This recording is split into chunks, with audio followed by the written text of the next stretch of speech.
উচ্ছেদিতৰ মাজত দুটা সংগঠনত বিভক্ত হৈছে। তাৰমানে এতিয়া কথা এটা ক'বলৈ গ'লে যে ভোটৰ ওপৰত দানৱ কৰা বুলি কয় যে চৰকাৰে ভোট হয় আমাক খালেই কৃষক মুক্তি সংগঠনে আমাক চিঞৰিবলৈ আমাৰ হৈ পেলাই প্ৰতিনিধিত্ব কৰি পেলাই উচ্ছেদ বন্ধ কৰা বুলি মাত মাতিছেগৈ। পিছত তেওঁ চবকে যেতিয়া আমাৰ মানুহখিনি আহিছে ল'ৰা বুঢ়া মাইকী মতা বুলি চবলৈ নাই আৰু চবকে কৈছে চব ফুল চব ফুল।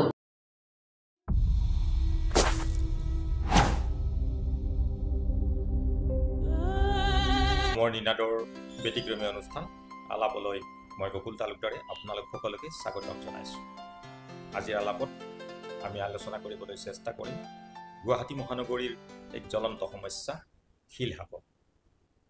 এই সন্দৰ্ভত আলোচনা কৰিবলৈ আজি আমাৰ অনুষ্ঠানত উপস্থিত আছে শিলহাপৰ উচ্ছেদিত পৰিয়ালৰ এক প্ৰতিবাদী কণ্ঠ তথা বৃহত্তৰ শিলহাকোপাৰ উচ্ছেদিত পৰিয়ালৰ সভানেত্ৰী ৰিভা দেউৰী। এখেত ৰিভা দেউৰী, নমস্কাৰ। আপোনালোকৰ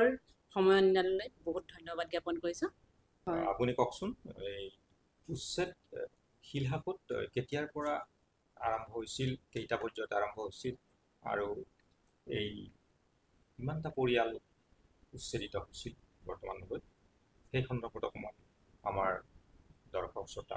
আপুনি 2022 চনৰ আপোনাৰ 13 মে'ৰ তাৰিখৰ পৰা প্ৰথম উচ্ছেদটো হৈছিলে। আমাৰ 3টা পৰ্যায়ত উচ্ছেদটো হৈছিলে। প্ৰথমটো 2022 হ'ল, নেক্সটটো আকৌ 2023 ফেব্ৰুৱাৰী 27-28 পৰা মাৰ্চলৈকে 1-2লৈকে হ'ল। আকৌ থাৰ্ড পেজত হ'ল আপোনাৰ 1 ছেপ্টেম্বৰ বা 5 ছেপ্টেম্বৰ মাজতে এই উচ্ছেদ। আমাৰ অল টোটেল আমি যেনেকৈ ডাটা কালেকশ্যন কৰিছোঁ তেতিয়াকৈ 1203 ঘৰ হিচাপে 1203টা পৰিয়াল উচ্ছেদিত হৈছে বুলি আমাৰ মতে ওলাইছে, কিন্তু চৰকাৰী তথ্যত কিন্তু সেইটো ওলোৱা নাই। চৰকাৰী তথ্যত কিছু কম থকা বুলি জানিব পাৰিছোঁ। হয়, চৰকাৰী তথ্যত আছে আপোনাৰ 664 ঘৰ উচ্ছেদিত। হয়, 664 ঘৰ উচ্ছেদিত আছে চৰকাৰী তথ্যত। হয়, আৰু আপোনালোকৰ ৰাইজৰ তথ্যত আছে 1203টা পৰিয়াল। হয়, ইতিমধ্যে এই সন্দৰ্ভত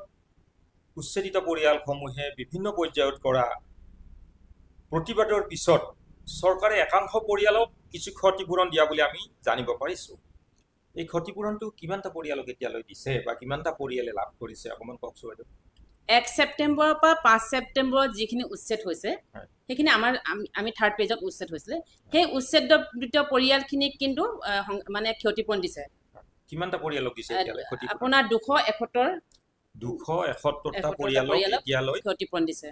ৰাজ্য চৰকাৰে ক্ষতিপূৰণ দিছে। হয়, চৰকাৰী তথ্যত আছে 664টা আৰু ৰাইজৰ তথ্যত আছে 1203টা পৰিয়াল। গতিকে এতিয়া যিহেতু কিমান পৰিয়ালে পালে ক্ষতিপূৰণ? 271টা পৰিয়াল। তেতিয়া 1203টা পৰিয়াল, 664টা পৰিয়াল আৰু ক্ষতিপূৰণ পালে 271টা পৰিয়ালে। এতিয়া এই উচ্ছেদিতসকলৰ মাজতো এটা সমস্যাৰ সৃষ্টি নহ'বনে? যদি ধৰক 664 ঘৰ পৰাই এই 271টা মাইনাছ কৰি পিছৰখিনিক যদি পৰৱৰ্তী পৰ্যায়ত চৰকাৰে ক্ষতিপূৰণ দিব বিচাৰে, তেতিয়াহ'লে এই 664ৰ পৰা 1203লৈ আৰু যিমান পৰিয়াল বাদ পৰিব বা থাকি যাব, এই পৰিয়ালসকলৰ ক্ষেত্ৰত আপোনালোকে এতিয়া কেনেধৰণৰ পদক্ষেপ গ্ৰহণ কৰিব? নহয়, মেইন কথাটো হ'ল চাওক, আপোনাৰ 1 ছেপ্টেম্বৰ বা 5 ছেপ্টেম্বৰত যিখিনি উচ্ছেদ হৈছিলে সেইখিনি চৰকাৰ ফালৰ পৰা GMDয়ে মানে ডাটা কালেকশ্যন কৰিছিলে, নিজাকে কালেকশ্যন কৰিছিলে। যিখিনি আপোনাৰ 2022 চনৰ 13 মে'ৰ পৰা যিখিনি উচ্ছেদ হৈছিলে সেইখিনি তেওঁলোকে মানে এনে হোৱা ধৰে মানে ভাঙি গৈছে। তেওঁলোকে তাতে কোনো ধৰণৰ মানে তথ্যবিলাক নল'লে। কাৰ ঘৰ কোনটো, কি ঘৰ, কাৰ কেনেকুৱা ঘৰ আছিলে সেইবিলাক তথ্য তেওঁলোকে নল'লে। সেইকাৰণে আমাৰ বহুত মানুহ থাকি গ'ল তেনেকৈ। তেওঁলোকে হওক নহওক ঘৰ মুঠতে ভাঙি গৈছে আৰু সেইখিনি। আৰু লাষ্টত যেতিয়া আমাৰ প্ৰতিবাদ যেতিয়া সবল হৈ উঠিলে, একদম তীব্ৰ হিচাপে হৈ উঠিলে, তেতিয়া আজি পৰ্যন্ত আমাৰ ধৰ্ণা চলি আছে। গতিকে এই ধৰণৰ কাৰ্যসূচীত চবেই আহিব ন, মই নিজকে ভাবিব ময়ো উচ্ছেদিত, ইজনে ভাবিব নিজে মই উচ্ছেদিত। গতিকে প্ৰত্যেক মানুহে ধৰ্ণা কাৰ্যসূচীত অংশগ্ৰহণ কৰিছে। সেই ধৰ্ণা কাৰ্যসূচীত অংশগ্ৰহণ কৰোঁতে আমাৰ হিচাপ ওলাইছে 1203 ঘৰ। এতিয়া আমি সেইটো কাম কৰিবলৈ হ'লে আমি এতিয়া এটা কথাই কওঁ, প্ৰথমতে যিটো ফাৰ্ষ্ট পেজ আৰু ছেকেণ্ড পেজ, এই পেজ দুটাত কিন্তু আজিলৈকে ক্ষতিপূৰণ দিয়াই নাই। ক্ষতিপূৰণ দিয়াৰ হোৱা নাই কাৰণে আজিলৈকে তেওঁলোকে কিবা নহয় কিবা এটা বিচাৰি পেলাই কৰি আছে, প্ৰতিবাদ কৰি আছে। কিন্তু তাৰ মাজতো যদি লিষ্টত যদি কিছু সংখ্যক মানুহ থাকি গৈছে, সেইখিনি আমাৰ কমিটিৰ ফালৰ পৰা আমি দায়বদ্ধ হিচাপে লৈ পেলাই চৰকাৰৰ ওচৰত আকৌ পেলাব লাগিব। তেতিয়া চৰকাৰে কি কৰে এইটো চৰকাৰৰ ওপৰত নিৰ্ভৰ কৰিব। আৰু এইটো বস্তুটো এই সন্দৰ্ভত আপোনালোকে পদক্ষেপ গ্ৰহণ কৰিছে নে নাই, যে আটাইখিনি মানুহক যে আমি সামৰি লোৱাটো দৰকাৰ, বা চৰকাৰী তথ্যত যে 1203টা পৰিয়াল থাকিব লাগিব, তেতিয়াহে এই উচ্ছেদিত পৰিয়ালসমূহ ক্ষান্ত হ'ব বা তেওঁলোকে উপকৃত হ'ব। এই সন্দৰ্ভত যিহেতু আপোনালোকে সাংগঠনিকভাৱে ইতিমধ্যে এইসকলক ক্ষতিপূৰণ দিয়া, মাটিৰ বিনিময়ত মাটি দিয়া দাবী উত্থাপন কৰি আহিছে, মুখ্যমন্ত্ৰীলৈ বিভিন্ন ধৰণৰ স্মাৰকপত্ৰ প্ৰদান কৰিছে, প্ৰতিবাদ সাব্যস্ত কৰিছে। গতিকে এই সন্দৰ্ভত মানে সংগঠন হিচাপে আপোনালোকে পদক্ষেপ গ্ৰহণ কৰিছে নে নাই? নাই আমি কৰিছোঁ। যিহেতু আমি বৃহত্তৰ শিলহাকু উচ্ছেদিত পৰিয়াল, আমাৰ নামেই পৰিচয়, বৃহত্তৰ হিচাপে আমি সাঙুৰি লৈছোঁ গোটেইখিনিকে। যিমানখিনি উচ্ছেদিত আছে আমি চবৰ কাৰণে আমি কাম কৰিব লাগিব, তাত জাতিভেদ নাই। গতিকে এই যিমানখিনি উচ্ছেদ আছে, শিলহাকু পাৰত যিমানখিনি উচ্ছেদ আছে, আমি সকলোৰে হৈ কাম কৰিছোঁ। আৰু সকলোৰে হৈ পেলাই আমি GMD তথ্য বিচাৰি GMD CEOৰ পৰা আমি তথ্য সেইখিনি সংগ্ৰহ কৰিছোঁ। এই তথ্যখিনি ৰাখি পেলাই আমি এতিয়া চৰকাৰৰ ওচৰত আলোচনাও কৰিছোঁ যে কেনেকৈ আমি ক্ষতিপূৰণ পাব পাৰোঁ, কেনেকৈ আমি সংস্থাপন পাব পাৰোঁ। সেই আমি লাগি আছোঁ এতিয়া। আমাৰ আলোচনাৰ পৰ্যায়টো কি পৰ্যায়লৈ গৈছে, আপোনালোকৰ বৰ্তমান স্থিতি কি এই সন্দৰ্ভত, চৰকাৰে কেনেধৰণৰ আশ্বাস আপোনালোকক দিছে? আমাৰ কমিটিৰ ফালৰ পৰা আমি মানে আপোনাৰ ৰাজহ মন্ত্ৰী যোগেন মোহন ডাঙৰীয়াৰ ওচৰত আমি কৰিছোঁ, আলোচনা কৰিছোঁ। তেখেতে আমাক আশ্বাস দিছে তেখেতৰ কাৰ্যকালতে আমাক তেওঁলোকে সংস্থাপন কৰিব। আমি সেই সূত্ৰে আমি GMD ফালৰ পৰা তেওঁলোকক যিখিনি আপোনাৰ ফৰ্মেলিটিছ আছে, সেই ফৰ্মেলিটিছখিনি আমি ফিল আপ কৰিছোঁ। ফিল আপ কৰি পেলাই তেওঁলোকক আমি আমাৰ উচ্ছেদিতৰ লিষ্টখন দি পেলাই আমি আলোচনা কৰি আছোঁ। আমাৰ আলোচনা অব্যাহত আছে। আমি অলৰেডি আমি 3বাৰমান আলোচনা কৰিলোঁ। হয়তো চৰকাৰে আশাবাদী, আমি চৰকাৰে নিশ্চয় আমাক এদিন সংস্থাপন দিব বা ক্ষতিপূৰণখিনি উলিয়াই দিব। আমাৰ শিলহাকুৰ উচ্ছেদিত পৰিয়ালসমূহে এতিয়াও চৰকাৰৰ ওচৰত মানে আশা কৰি আছে যে তেওঁলোকে উপযুক্ত ক্ষতিপূৰণ বা মাটিৰ বিনিময়ত মাটি লাভ কৰিব। যিটো সময়ত চৰকাৰে শিলহাকুৰ উচ্ছেদ চলাইছিল, তেনে সময়ত আমি শুনিছিলোঁ যে শিলহাকুৰ কাৰণে গুৱাহাটী মহানগৰীত কৃত্ৰিম বানৰ সৃষ্টি হয়। কিন্তু শিলহাকু উচ্ছেদ হ'ল, ইয়াৰ পৰৱৰ্তী সময়ত যি বৰষুণ হ'ল, সেই বৰষুণত যে আগতকৈও অধিক কৃত্ৰিম বান মানে সৃষ্টি হোৱা পৰিলক্ষিত হ'ল। এতিয়া আকৌ চৰকাৰে কৈছে কি যে মেঘালয়ৰ পানী আহি গুৱাহাটী মহানগৰীত কৃত্ৰিম বানৰ সৃষ্টি কৰিছে। শেহতীয়াভাৱে আকৌ কৈছে যে এই জৰাবাটৰ USTMৰ কাৰণে গুৱাহাটীত কৃত্ৰিম বানৰ সৃষ্টি হৈছে। মই এটাই কথাই ক'ব বিচাৰোঁ, কৃত্ৰিম বানপানী যদি শেষ কৰিব বিচাৰে তেতিয়াহ'লে মুখ্যমন্ত্ৰীয়ে টেকন'লজি ইউজ কৰিব লাগে। শিলহাকুখন উচ্ছেদ কৰাৰ পিছত আজি চাওকচোন, ধাৰাসাৰ অকণমান 20 মিনিট যদি ধাৰাসাৰ বৰষুণ দি দিয়ে, লগে লগে গুৱাহাটীখন একদম জলমগ্ন হৈ পৰে। জলমগ্ন হৈ পিছে তাৰ কাৰণে শিলহাকুখন কেনেকৈ দায়ী হৈ গ'ল? শিলহাকুখনত মুখ্যমন্ত্ৰীয়ে কিবা এটা অজুহাত উলিয়াই পেলাই উচ্ছেদটো কৰিছে। সেই উচ্ছেদৰ কিন্তু যে তেতিয়া কৈছিল যে 15 লাখ গুৱাহাটীৰ জনগণক বোলে সুৰক্ষা প্ৰদান কৰিবৰ কাৰণে শিলহাকুখন উচ্ছেদ কৰিছে। কিন্তু শিলহাকুখন উচ্ছেদ কৰিলে আজি 2 বছৰ হৈ গ'ল। সেই 2 বছৰতো তেওঁলোকে কোনো ধৰণৰ প্ৰকল্প আজিলৈকে নিৰ্মাণ নকৰিলে। তাতে কিবা এটা যদি প্ৰকল্প কৰিলেহেঁতেন, কিবা যদি আপোনাৰ বোলে এটা খুঁটি যদি বৈ লৈ যাব পাৰিলেহেঁতেন, যে গুৱাহাটী মাছ মজিয়াৰ পৰা যে খুঁটি বৈ পেলাই যদি বোলে আপোনাৰ বোলে শিলহাকুত যদি পৰিলেহেঁতেন, তেতিয়া আমি ভাবি ল'লোঁ হয় যে চৰকাৰে কিবা নহয় কিবা ডেভেলপমেণ্ট কৰিবৰ কাৰণে শিলহাকুখন উচ্ছেদ কৰিছে। আমি উচ্ছেদ বিৰোধিতা নকৰোঁ, আমি উচ্ছেদৰ বিৰোধিতা এইটো কাৰণে কৰিছোঁ যে চৰকাৰখনে আপোনাৰ অমানৱীয় হিচাপে যদি উচ্ছেদ কৰে, তাত কিন্তু আমি বিৰোধিতা কৰিমেই। আমি কাৰণ আমি যদি চৰকাৰে ডেভেলপমেণ্টৰ কাৰণে কিছুমান কামটো কৰিব ধৰিছে, তেতিয়াহ'লে এটলিষ্ট ক'ব লাগিব ন যে আপোনালোকক ক্ষতিপূৰণ দিম বা আপোনালোকক ক'ৰবাত সংস্থাপন দিম। চৰকাৰৰ তেনেকুৱা টাইপৰ কোনো ধৰণৰ জাননী নোহোৱাকৈ আমাৰ মানুহখিনিক যদি মানে যিখিনি মানুহ আছে 100 মিটাৰৰ ভিতৰত যিখিনি মানুহ আছে বা 120-30 মিটাৰৰ ভিতৰত যিখিনি মানুহ আছে গোটেইখিনিকে উচ্ছেদ কৰিলে, সেইটো আমি কেনেকৈ মানি ল'ম? গতিকে সেই বস্তুটো আমি মানি ল'ব পৰা নাছিলোঁ। সেইকাৰণে প্ৰতিবাদ হৈছিলে। আপোনাৰ যেতিয়া অধিকাৰৰ পৰা আঁতৰি যোৱা তেতিয়াহ'লে আপোনাৰ বিদ্ৰোহ হ'বই, বিদ্ৰোহ নহ'ব নেকি? গতিকে বিদ্ৰোহত মানুহে লিপ্ত হ'বই আৰু যেতিয়ালৈকে নাপাব তেতিয়ালৈকে বিদ্ৰোহ কৰিব কাৰণ মানুহৰ এটাই আপুনি নিজে ভাবকচোন যদি ঘৰখনেই চবচে ডাঙৰ আৱৰণ এই ঘৰখনে যদি থাকিবলৈ নাথাকে তেতিয়াহ'লে মানুহ কেনেকৈ থাকিব যেটো সৰ্বস্ব তাতে হেক কৰিলে মানুহৰ ইনকামৰ যিমানখিনি টকা পইচা যিখিনি আছে যে সেই ঘৰখনে যদি নাইকিয়া হৈ যায় মানুহে লাষ্টত মৰিবলৈও ভয় নকৰে যে আমি এনেকুৱা হ'ম যে বিদ্ৰোহ কৰি মৰি যাম আমাৰ এনেকুৱা এটা ফিলিংছ আছে ইতিমধ্যে শিলহাকৰ উচ্ছেদিত পৰিয়ালৰ কেইবাজনো লোক নিহত হোৱা বুলিও মানে গম পাইছো হয় হয় বহুতজন একচুয়ালি আপোনাৰ 8জন 9জন মান অলৰেডি আপোনাৰ মৃত্যু হৈছে আৰু বস্তু এনেবোৰ কথাৰ কাৰণে তেওঁলোকৰ কিবা সমস্যাৰ কাৰণে মৃত্যু হোৱা বুলি এটো হয় মেক্সিমাম হাৰ্টৰ প্ৰবলেম থকা বয়সস্থ মানুহ তেনেকুৱা বয়সস্থ মানুহ জোৱান মানুহো ঢুকাইছে এটো যে অকল বয়সস্থ বুলি এটো নহয় কিছুমানে পৰিয়াল পোহপাল কৰি আছে 45 এজৰ মানুহ তেওঁলোকো ঢুকাইছে কাৰণ এটো এটা কথা হ'ল চাওক এটো এটা শখ হয় ন এটা সুস্থ মানুহৰ কাৰণে নিজৰ ঘৰখন ভাঙি পেলোৱাটো এটা শখ গতিকে এই শখত যেতিয়া মানে হুমাই গ'ল তেতিয়াহ'লে মানুহৰ যদি হাৰ্ট প্ৰবলেম থকাবিলাকে আপোনাৰ ভাবি লগে ষ্ট্ৰক হৈ যাব ন শেহতীয়াকৈ গম পাইছোঁ যে শিলহাকৰ উচ্ছেদিতৰ মাজত দুটা সংগঠনত বিভক্ত হৈছে দুয়োটা সংগঠনে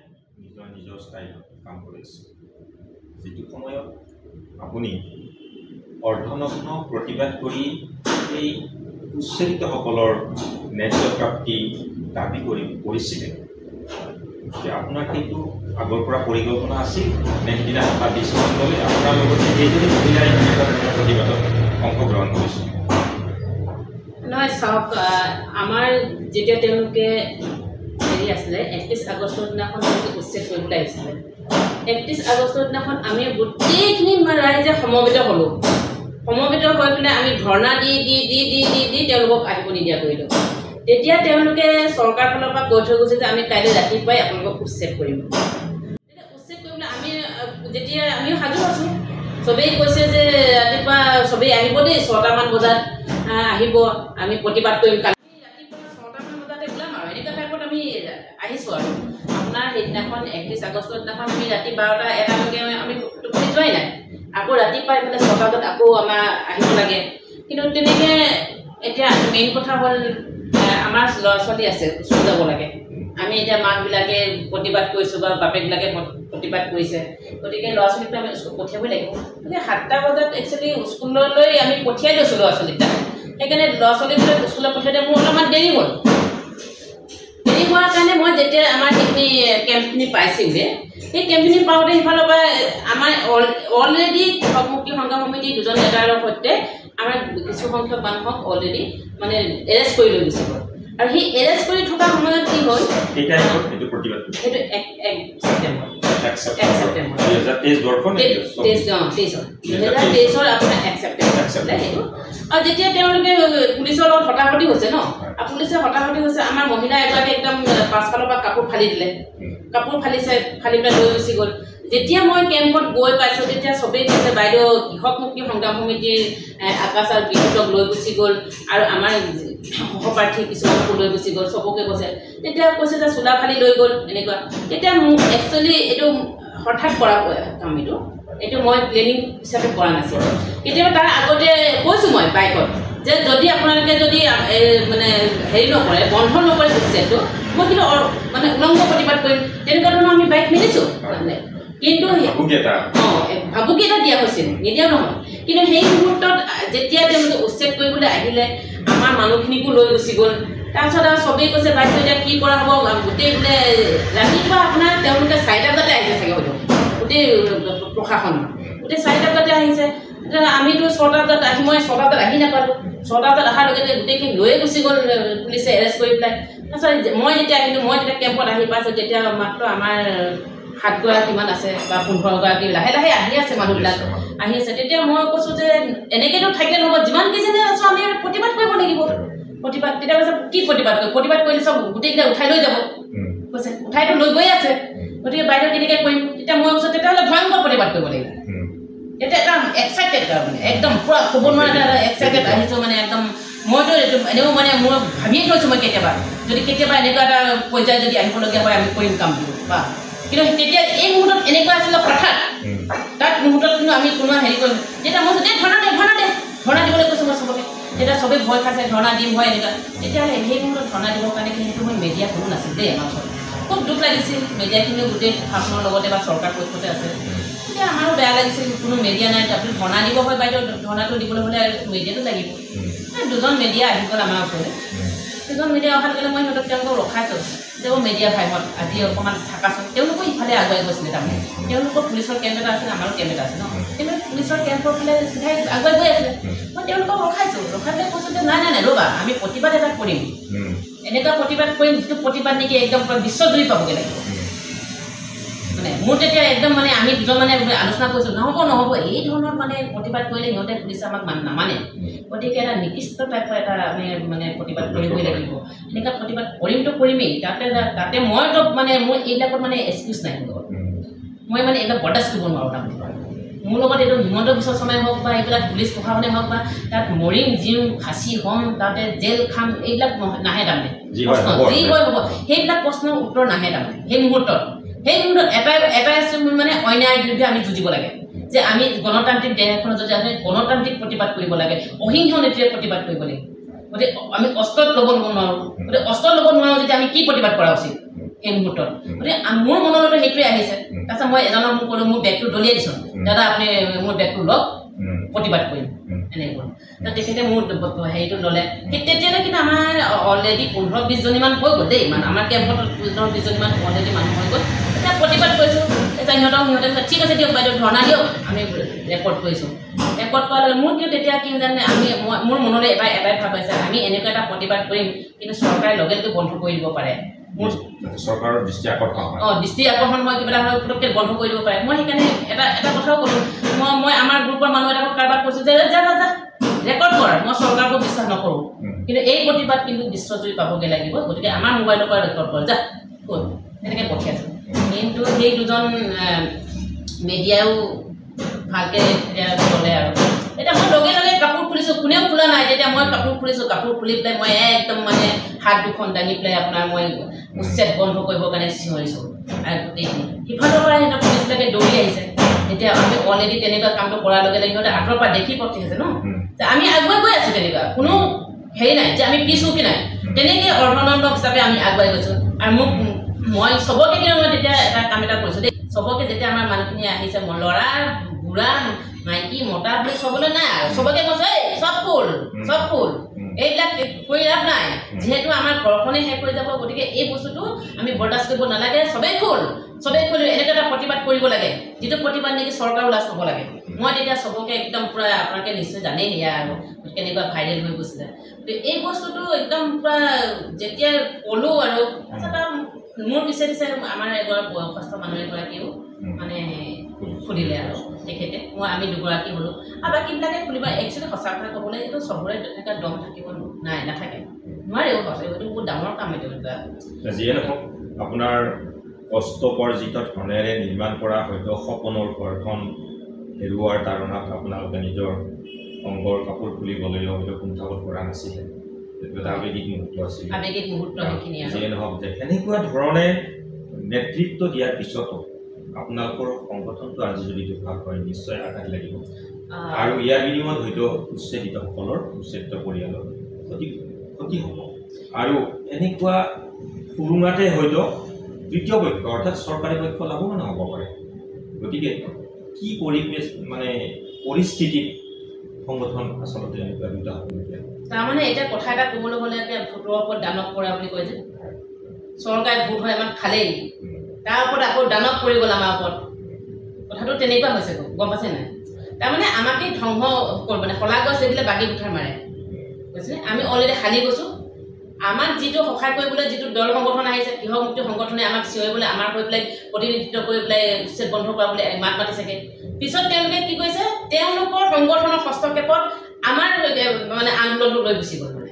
তেওঁলোকে উঠ বুলি ক'লে উঠ বহি ক'ব লাগিব বহ বুলি ক'লে বহ তেওঁলোকে আমুক দিনাখন ধৰ্ণা দিব লাগে বুলি ক'লে ধৰ্ণা দিব লাগিব তেওঁলোকে আমুকত ধৰ্ণা দিবলৈ যাব লাগে বুলি ক'লে ধৰ্ণা দিব লাগিব আমাৰ মঞ্চৰ পৰাই তেওঁলোকে কি কৰিলে আপোনাৰ মানে কা আন্দোলনৰ প্ৰতিবাদ কৰিব ধৰিলে আমাৰ মানুহখিনিকে লৈ পেলাই ক'ৰবাত মিচিং চাইড কাৰোবাৰ মিচিঙৰ আন্দোলনত আমাৰ মানুহখিনি আগভাগ লোৱাবগৈ পাৰিলে আৰু কিছুমানৰ আৰু ক'ৰবাত মানে যিকোনো আপোনাৰ ৰামদেৱক মাতি দিয়া পৰ্যন্ত প্ৰতিবাদ কৰিলে কৃষক মুক্তি সংগ্ৰাম সমিতিৰ যদি ইমানে তেওঁলোকৰ যদি মানে জাতীয় সংগঠন হিচাপে তেওঁলোকে যদি জাতীয় সমস্যাক যদি মাত মাতিব লাগে তেওঁলোকৰ নিজৰ মঞ্চৰ পৰা নিদিয়ে তেওঁলোকে মাত নামাতে তেওঁলোকে আমাৰ মঞ্চৰ পৰা গোটেইখিনি চিঞৰিবলৈ যদি আহিছে আমি গোটেই ৰাজহুৱা গোটেই ৰাইজৰ সমস্যা লৈ আমি প্ৰতিবাদ কৰা নাই নহয় আমি একমাত্ৰ সভাত প্ৰতিবাদ কৰিছোঁ আমি শিলহাকু ৰাইজৰ কাৰণে মানে আমি প্ৰতিবাদ কৰিছোঁ যে গণতান্ত্ৰিক প্ৰতিবাদেৰে আমি চৰকাৰক কিবা এটা চকু মেল খুৱাব পাৰোঁ নেকি মানে আপোনাৰ কথা হ'ল এইটোৱে যে দল সংগঠনে আমাৰ প্ৰতিবাদত সহযোগ কৰিছে খবৰ লৈছে সেইটো ডাঙৰ কথা নহয় কিন্তু আমাৰ উচ্ছেদিত পৰিয়ালসমূহ আমি পৰিয়াল হিচাপে থাকোঁ আৰু আমাৰ উদ্দেশ্য এটাই হ'ব লাগে যে আমাৰ ন্যায্য প্ৰাপ্তি মাটিৰ বিনিময়ত মাটি বা উপযুক্ত ক্ষতিপূৰণ এই লক্ষ্যত বাদে আমাৰ অন্য চিন্তা কৰাৰ কোনো প্ৰয়োজন নাই গতিকে আমি এটা পৰিয়াল হিচাপে সকলোৱে সেইখিনিতে আমি এটা পৰিয়াল হিচাপে আগবাঢ়ি যাব লাগে আমিতো আগবাঢ়িছোৱে তেতিয়া মই একচুৱেলি আমি এই চিন্তাধাৰাটো কৰা নাছিলোঁ আমিতো বহুত ডাঙৰকৈ এতিয়া প্ৰতিবাদ কৰিলোঁ ন আমাৰ এটাই ভাবোঁ যে আমি কিবা এটা চৰকাৰৰ পৰা পাব লাগে আমি ক্ষতিপূৰণ হওক সংস্থাপন হওক আৰু যিহেতু আমি থলুৱা খিলঞ্জীয়া মানুহ মানে আমি কিবা এটা পালে আমাৰ কাৰণে কিমান এটা আমাৰ এতিয়া চব এটা কথা কওঁ আমি এতিয়া মানসিকভাৱে ভাৰাক্ৰান্ত এই মানসিক ভাৰাক্ৰান্ত আমাৰ যদি কিবা এটা চৰকাৰে যদি দি দিয়ে আমি অলপ হ'লেওতো আমি সকাহ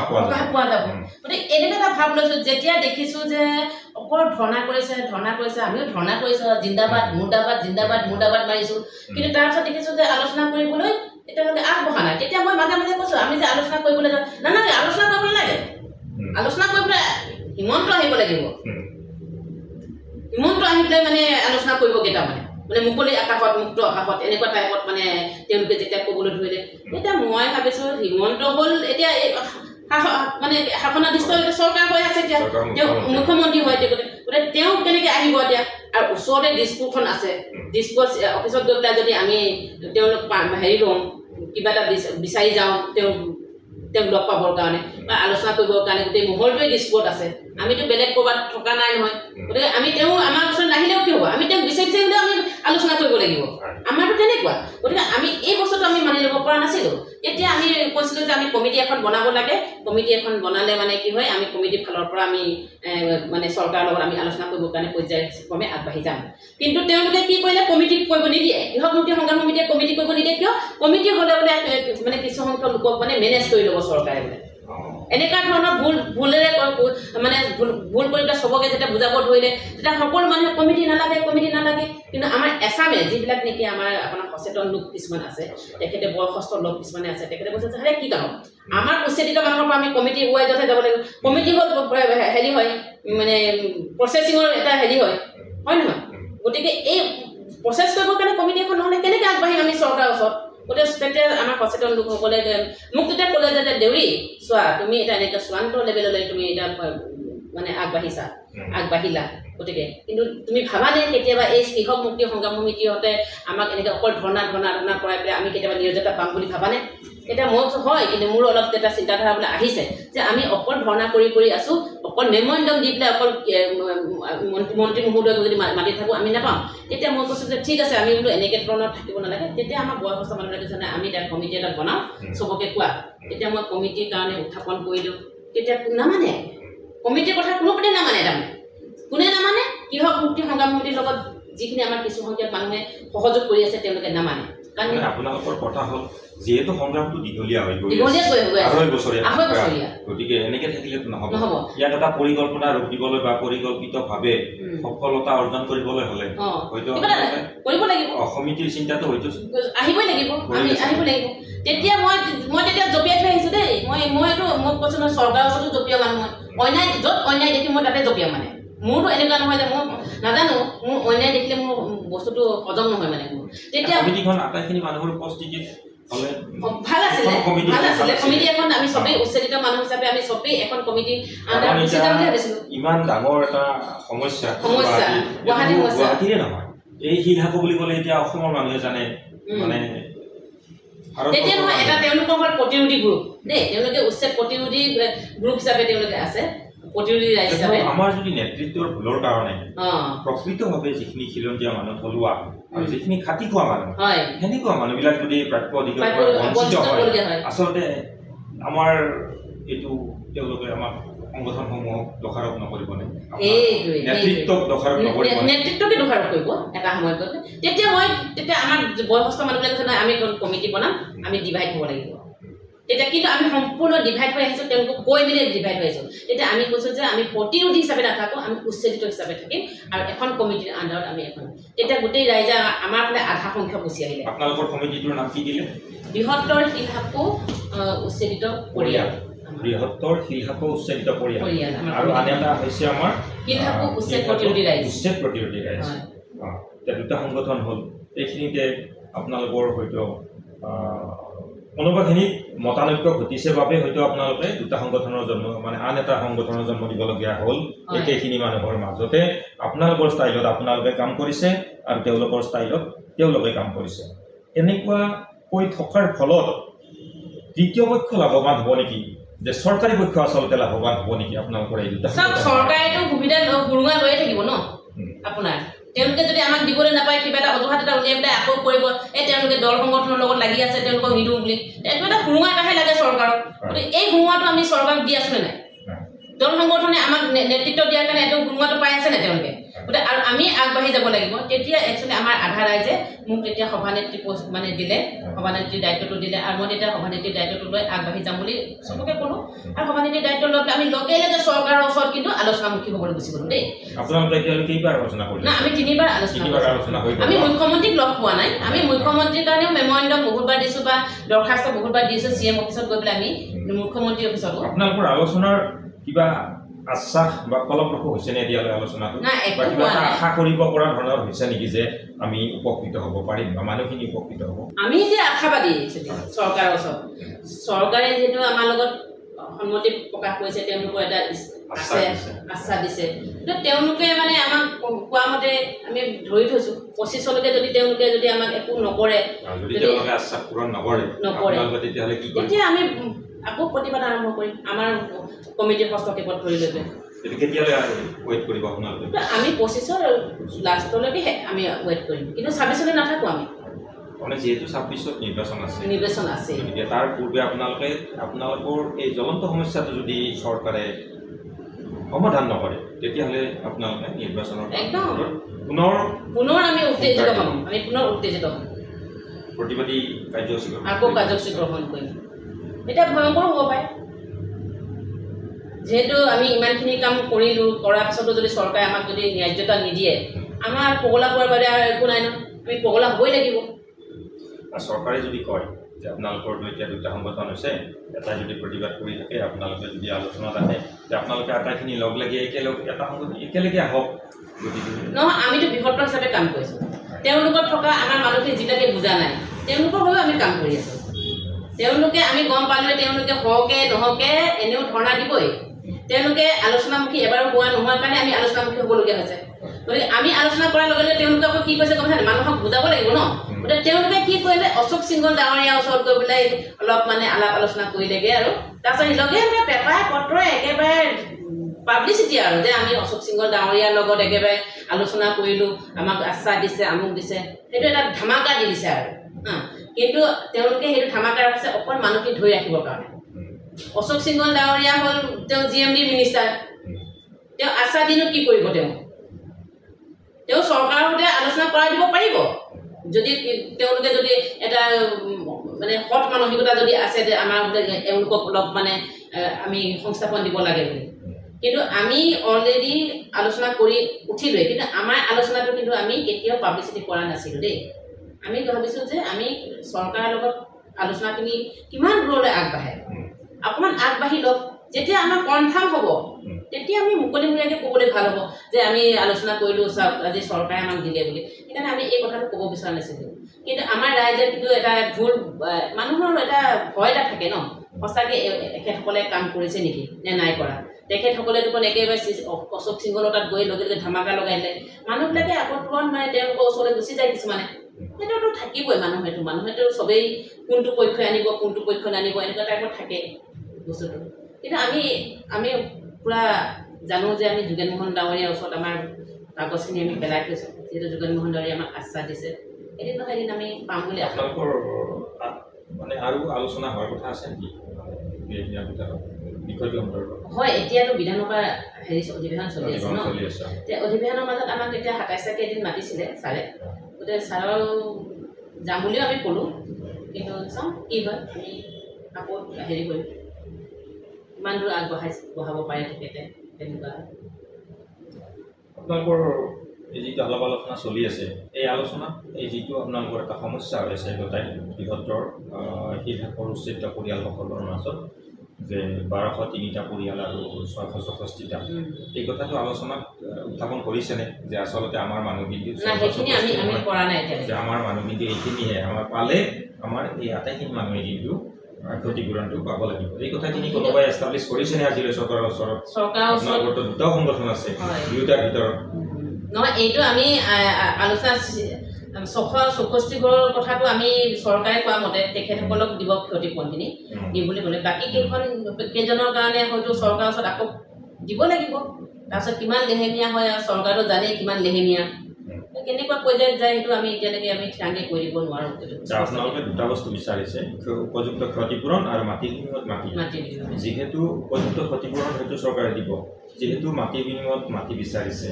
শিলহাকতটো চৰকাৰে ইতিমধ্যে বেলেগ প্ৰজেক্ট আৰম্ভ কৰি পেলাইছে এতিয়া আপোনালোকক মাটিৰ বিনিময়ত মাটিটো শিলহাকতে লাগিব নে অন্য কোনোবা ঠাইত দিয়া কিবা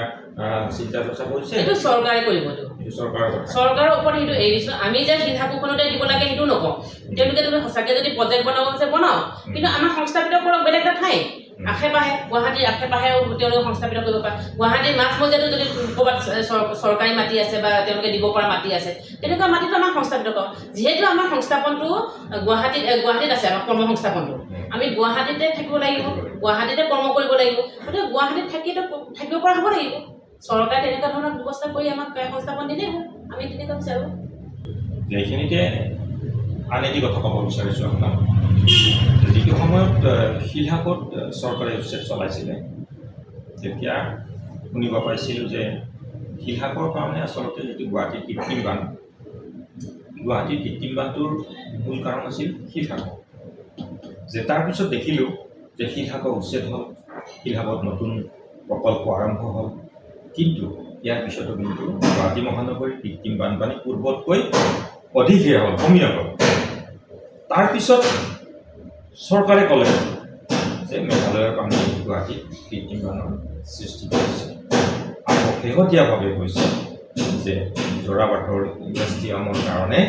এতিয়া গুৱাহাটীত কৃত্ৰিম বানৰ সৃষ্টি হৈছে আচলতে কৃত্ৰিম বানৰ কথাটো গুৱাহাটী মহানগৰীত কেনেধৰণে সমাধান কৰিব বা উচ্ছেদিতসকল কেনেধৰণে উপকৃত হ'ব এই সন্দৰ্ভত আপোনাৰ মন্তব্য সঁচা অৰ্থত ক'বলৈ গ'লে গুৱাহাটীৰ কৃত্ৰিম বান শেষ কৰিবলৈ হ'লে টেকন'লজি লাগিব টেকন'লজিৰ দ্বাৰাহে আপুনি কৃত্ৰিম বানটো সমাধান কৰিব পাৰিব যে তাৰ কাৰণে যে শিলহাকোখন দায়ী কেনেকৈ হ'ল আপুনি নিজে ভাবকচোন যদি শিলহাকোখনত যদি তেওঁলোকে প্ৰকল্প আৰম্ভ কৰিছে তে শিলহাকোখনলৈ তেওঁলোকে ঘুটি বোৱাই আনিব পাৰিব লাগিছিলে গুৱাহাটীত যিমান নবীন নগৰ অনিল নগৰ যিমান মাজমজিয়াত ডুবি আছে সেইখিনি লগে লগে আনি দিব পাৰিব লাগিছিলে তেতিয়াহে মানুহে ক'লেহেঁতেন হয় শিলহাকোখন উচ্ছেদ কৰি পেলাই ৰাইজসকল উপকৃত হ'ব এতিয়া আপুনি চাওক 20 মিনিট ধাৰাসাৰ বৰষুণ দিয়াৰ লগে লগে গুৱাহাটী জলমগ্ন হয় নহয় চাবচোন আপুনি আগতকৈ পূৰ্বততকৈ এতিয়া বেছি আপোনাৰ জলমগ্ন হৈ আছে আমাৰ এতিয়া হাঁহি উঠে তাৰমানে এটা অজুহাত উলিয়াই পেলাই মুখ্যমন্ত্ৰীয়ে মানে আমাক উচ্ছেদ কৰিলে হয়নে 15 লাখ জনগণক বোলে তেওঁ সকাহ দিব বুলি কৈ পেলাই উচ্ছেদ কৰিলে কিন্তু তেতিয়া গুৱাহাটীৰ মাজমজিয়া মানুহবিলাকে স্তব্ধ হৈ গৈছিল যে বেদখলকাৰী হিচাপে এওঁলোক থকাৰ কাৰণে হিমন্ত বিশ্ব শৰ্মাই উচ্ছেদ কৰিছে গতিকে তেওঁলোকে ভাবিছিল ভাল হৈছে বুলি কিন্তু এতিয়া গম পালে যে শিলহাকোখন উচ্ছেদ হৈ যোৱাৰ পিছতো তেওঁলোকে আকৌ ডুবি আছে এতিয়া মুখৰ স্পতি মাৰি পেলাই তেওঁ কি কৈছে যে USDMক মানে হেৰি বদনাম দিছে তেওঁ বদনামতো এক্সপাৰ্টেই তেওঁ কথা ক'লবাতো উস্তাদেই যে নকওঁ এতিয়া মুখ্যমন্ত্ৰী এতিয়া কৈ থাকিলেও ওলাব আমিতো প্ৰতিবাদী মানুহ হয় নহয় আমিতো গালিও পাৰিম কিবাও পাৰিম আমাৰতো খুব এটা আছে যিহেতু আমাৰ সম্পূৰ্ণ ঘৰখন ভাঙি দিলে গতিকে এতিয়া USDMক মানে লগে লগে আপোনাৰ বদনাম কৰিলে যে ইফালৰ পৰা পাহাৰ কাটি থকাৰ কাৰণে মেঘালয়ৰ চৰকাৰৰ কাৰণে এতিয়া বোলে গুৱাহাটীত বানপানী হ'বলগীয়া হৈছে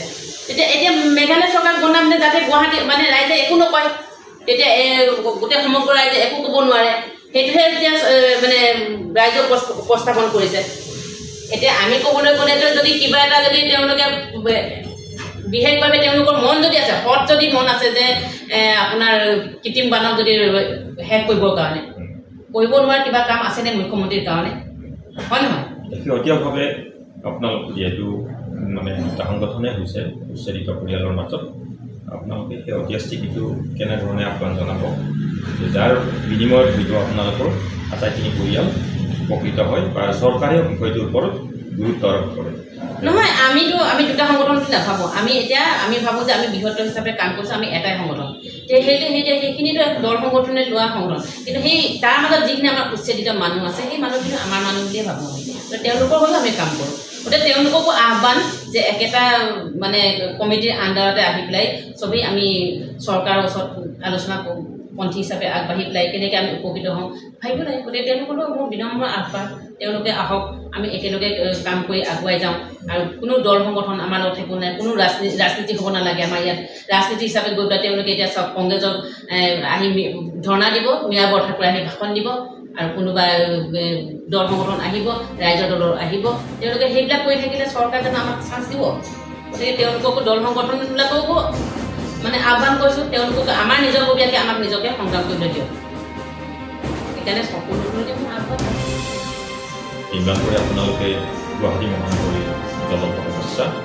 কৃত্ৰিম বানবন্ধকত আৰু উচ্ছেদিত পৰিয়ালৰ পুনৰ সংস্থাপনৰ ক্ষেত্ৰত আলোচনা কৰিলোঁ। যদি আপোনালোকে ভিডিঅ'টো চাই আছে তেনেহ'লে আপোনালোকে লাইক, কমেণ্ট আৰু শ্বেয়াৰ কৰিবলৈ নাপাহৰিব। লগতে ইউটিউব চেনেল সমৰ নিনাত ছাবস্ক্ৰাইব কৰি আমাৰ যাত্ৰা পথৰ সহায়ক হ'ব। নমস্কাৰ।